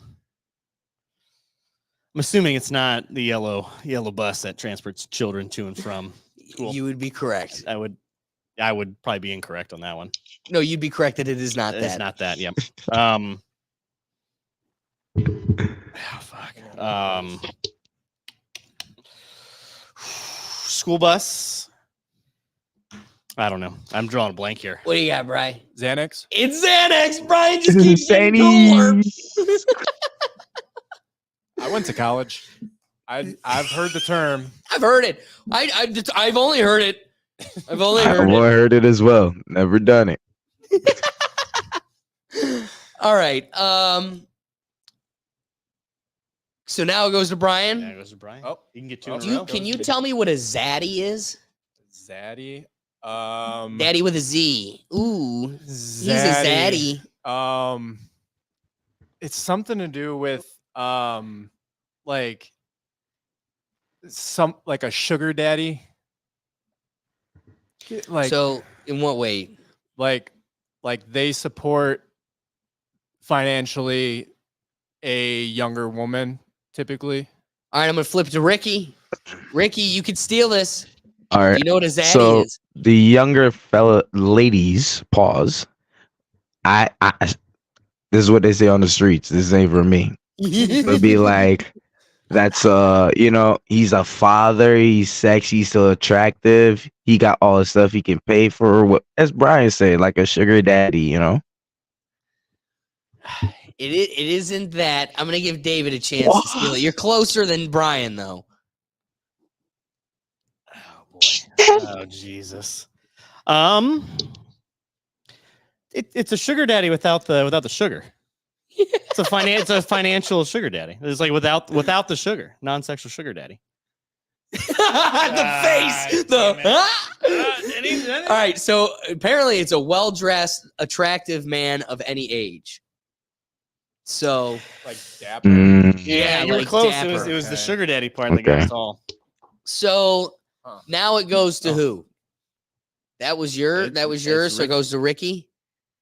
All had right, Zach. let's Yeah, go. that was me. That was me. it's So Ricky, Let's go. can you? Ready.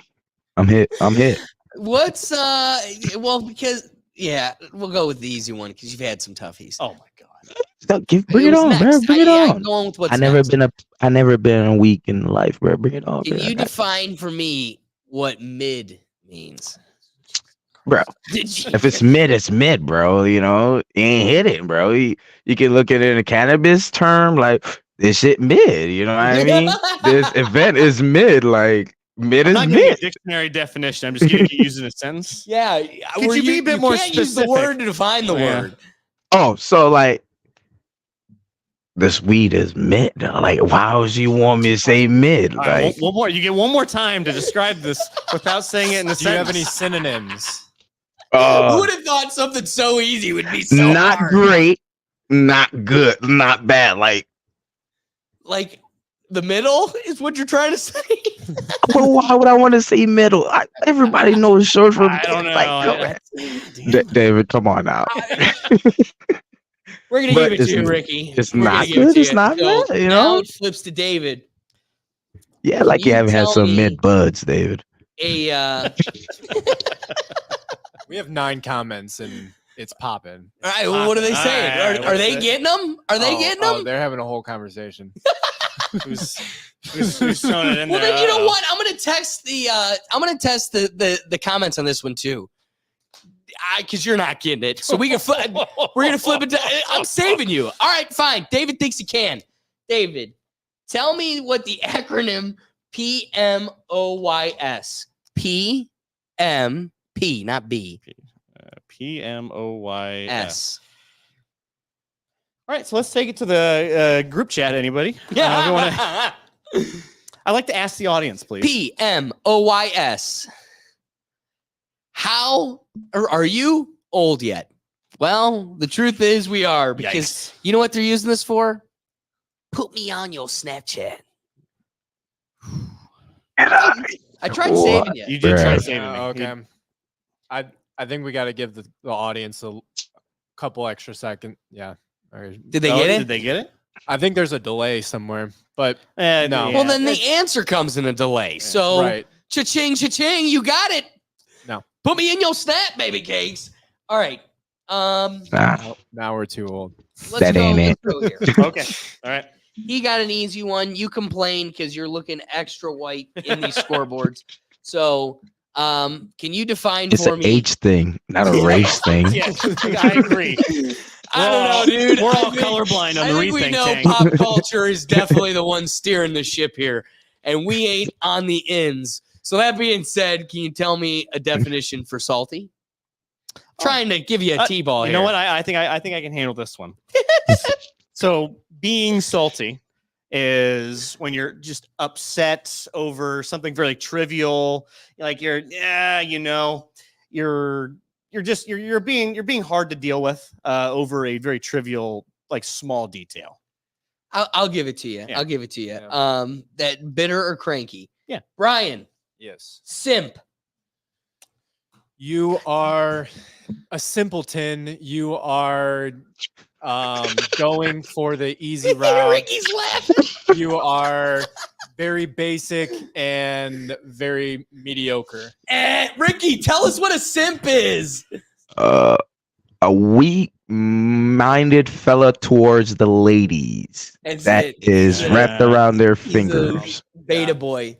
A beta boy never for get ladies. caught. No, I he's don't just not been on OnlyFans. So, like, if you go to like an attractive girl's Instagram, Yeah. all the dudes drooling in her comments are simps. That's what Got they'll it. call. It's the evolved Simplified. form of white knighting. Hey, I'm feeling pretty cool on this. Ricky's just going down the line. Brian was competing for a fat minute. Those I'm- were the I'm red trying pill to find, days, like, a so you know tough about the one. simps. All right, Give Ricky a tough one. let's give Ricky a tough one. Ricky, you're up. Tell me what a ship is. Whoa. Shit. Can you use any? Do I get any? Do I get a definition? Like not even All a right, definition, I'm but gonna like give you an context example. clue. No. Yeah. Let me be able to steal this. What? What is a No. ship? What area of the field does it has I to do want with? you to hear this sentence. This is the Is it sentence drugs? provided by the definers, and I find the example funny because it provides, in my opinion, nothing. Okay. Especially when you Okay. find out the definition. What is The what is a example ship? Watch me sentence get it. is- All right. Okay, what is ship? Example: I ship Taylor and Jamie. Oh my God! It's when you have a fictional relationship between two things.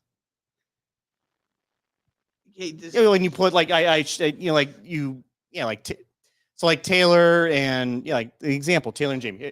Taylor, I ship him with Jamie because you put them ideas. You put He's him on right. a put He's him on a dead ship. accurate. Get together. Damn. This is, You got a little bit more hip, David. Just a little bit more I hip. don't know what that is. I was. From I that was- sentence, there was no world I was getting that. I I don't was know thinking how drugs. he did that. It's come back to me again. I want to keep you in this, so I'm going to give you another one. Wait, what's the score? Can we get a score update? So the score update is David's got 7, Brian's got 7, and Ricky's in the lead with 5. So Okay. if All right. he breaks, if Ricky gets one more, he's officially on the bottom. He's above average, hip and cool. We're trying to get you there, so I'm going to keep you in it with hopefully one that's easy. Damn, I should have gotten simp. Yeah, I hear it. I was see upset. it. You got that. I'm like, damn it. I loved Ricky's reaction because Ricky didn't contain himself. He's a simpleton. I thought you had it, bro. Yeah, I know. I was like, okay, It wasn't off the top of my head. no, it's So let me see. Can you tell me what the definition of sus is? sus. Yes.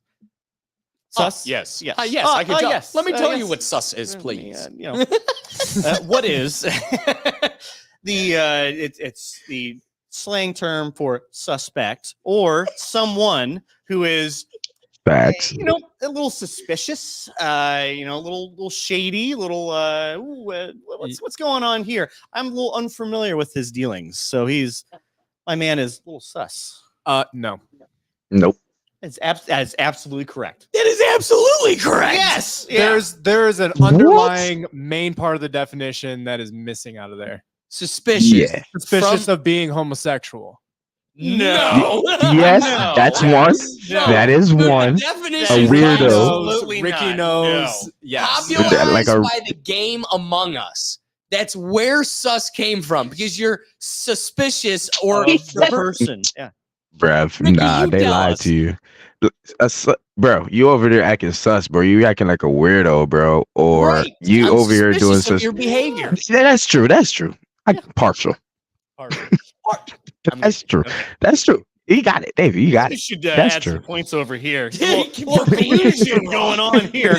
This is retributive justice. We're punishing you for But speaking. what All Brian right. said is where it started from. When back in the day, when they say you're sus. During my era growing up, men, you know. This one's appropriate for Brian, and I want to see if he knows it. He may. Can you tell me what a plug is? I don't know why Plug. Well, it's Brian, someone, Ricky, dude. it's someone who has a connection to someone with more than anyone has access to. Say it. Drug dealer. There you go. There you go. You're right. You, Brian, you was about to drop that ball. You was about to fumble the bag, bro. Alive. All right, I want to see if Ricky knows this one, because to me, this one's crazy. I'm gonna have to read the definition. Send it. Because I couldn't come close to. Ricky, can you tell me what mooing is? Oh, mooing. And I'll be honest with you, after reading the definition, I've come across Is it this M a as bit. in Mary or N as in MEWING, mewing. This one's a crazy one. Did Doja Cat create this? And once you hear it, you'll be like, oh my God. And it will feel unreal, but there's tons of TikTok videos pushing this. It's crazy. Forgot this is even a thing. Try to holler at a lady? I'm going to give David a chance, but he's never going to come close to it. Nobody in this room is going to come close to it. If I didn't have this paper in front of me, I wouldn't come close to it. Mewing? Mewing. Mewing. Is it transing yourself? That's a cool one. Unfortunately not. No. You might be able to try this with your other appendage instead of what it's defined for, but that might work. But Brian, I'm going to give it a chance. Otherwise, Nope. Cat person. Just you're into some furry stuff. I don't know. all right, check this out. Okay. The act of making your jawline more defined by putting your tongue to the roof of your mouth. Teens might say something like, can't talk, mewing, to indicate this is why they're not talking. But like, it's this whole phenomenon. Like, Yeah. you know, it started with like kids would say you're doing it while you're taking pictures. Like, you kind of hold your chin out, hold your tongue up against your roof. Well, because that works, you're kind of, you know, taking away You're the pushing muscles up right. to make it So look now like- they just do it all the time, even when they're not taking pictures, to like have that defined look. But then now there's like these conspiracy theories that like, oh yeah, it strengthens the muscles and that's how you get defined. So it's a whole trend. Yeah, I can't do that. So let's go one more time through, because I want to give Ricky the opportunity to break 5, and you guys could at least get 5 and make it smack dab in the middle. You guys are tied at 6, and Ricky's still at 5. So we're going to try to get him to 4.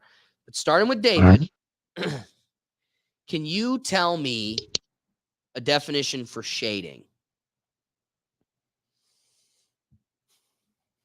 Oh boy, God, I feel my 401k growing. Shading. It's like a makeup term. Like, you know, you're trying to, you know, you're contouring your face. You're getting yourself looking good. That is the oldest man. Good answer. Good answer. Good answer. Brian, can you tell me what shading is? To like throw shade, like you're throwing some Probably would have been better than what I said. like you're throwing Just as a throwing guess. shade as in like you have your shit talking. Yeah, you're 100% right. It's Yep, throwing yep, shade. yep. Where teens gossip about another party without naming them. Also, throw shade means to talk about someone. So Brian steals it. All right, Brian, you are now officially tied with Ricky. 5 left. So if you get this, you could lock yourself up on being young, being hip, being cool, being ahead of the average of 5. So Okay. I don't want to make it easy for you, but some of these are just incredibly insane. I can tell you there's a lot that I don't know. Yeah, Because I go through the comment sections and I go, what are these people actually talking Same about? here. And then they Same like here. be like all these comments like, what are they actually talking about? What are they actually talking about? And then the description's like, all right, well, that doesn't even help. So I don't know where they went with that. But yeah. Facts. So I think we all know what capping is, Bay, easy ones. Okay. But that's really what we're looking at. I think we're more hip than we're willing to give ourselves credit for. So I'm gonna go with the for you and Ricky, these last ones, as throwing shade was too. I'm gonna stick with two kind of mainstream popular terms. So to you, can you tell me cake? That is a lot of booty. Very thick, got very yeets. not defined, very much Comes in big chocolate, booty. comes in Big booty vanilla. vibes. Yeah. What's the strawberry, David? Some of us spin out to the sun a little bit too long.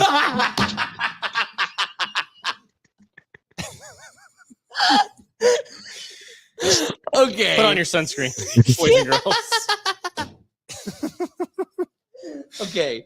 That being said, Ricky, Brian's young, Brian's hip, Brian's cool. You're on the edge. You've got 5 to break it into hip, to break it into cool. You got to get this one. If you get Let's it see, wrong, man. Oh, that at least puts David in the running for meaning average. So, Ricky, I'm coming to you.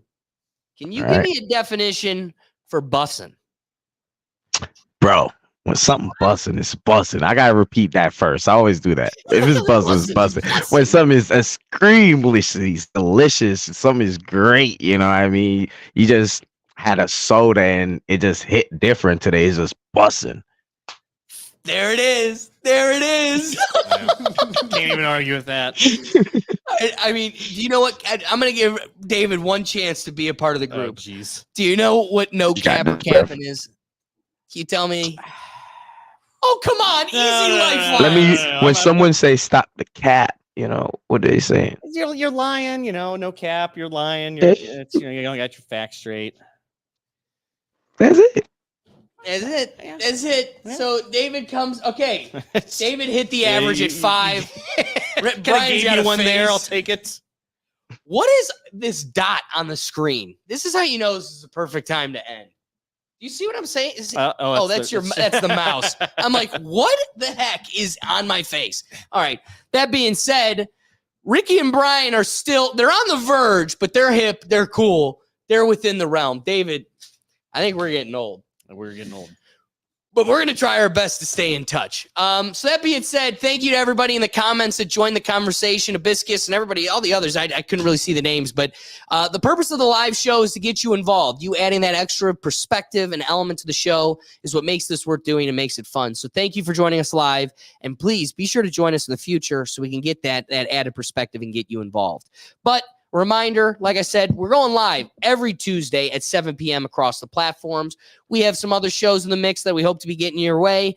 Brian and I go live on Rethink Actions. It's our reactions channel, and we do that every Sunday at 9 a.m. We had a really fun St. Patrick's Day episode, so if you missed it, click back over. That's on a different YouTube channel, but also you can find it on all the other platforms. If you don't know where to find all these other different great contents, now we've got multiple channels, we got multiple, shows and entities.